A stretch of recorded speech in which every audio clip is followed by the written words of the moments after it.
দয়া করে যখন তোমরা পড়াশোনা শুরু করবা, মোবাইলটারে একটু হাতের থেকে বহু দূরে রাখবা।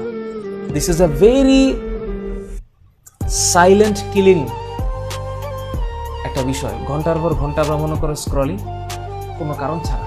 মনকে বুঝাইতে পারে না, মন বোঝে যে এটা একটা টাইম ওয়েস্ট হচ্ছে, কিন্তু আটকে আছি আমরা। এটা থেকে তোমাদেরকে একটু মুক্ত হতে হবে। তোমাদের তো অবশ্যই লাগবে। আমার ব্যক্তিগত জীবনে আমি যদি বলি, আমার অনেকগুলো কাজ থাকে, অনেক।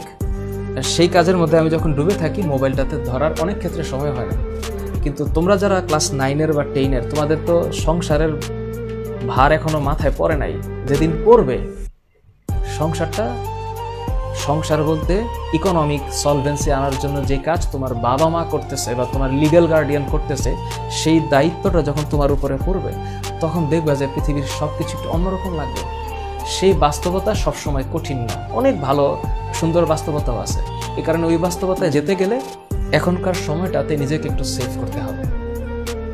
উগ্রতা, হঠাৎ করে দেখে নিব, এই করে নিব, সেই করে নিব, এগুলো থেকে একটু বিরত থাকতে হবে। আল্লাহ তাআলা ধৈর্যশীলদেরকে পছন্দ করেন।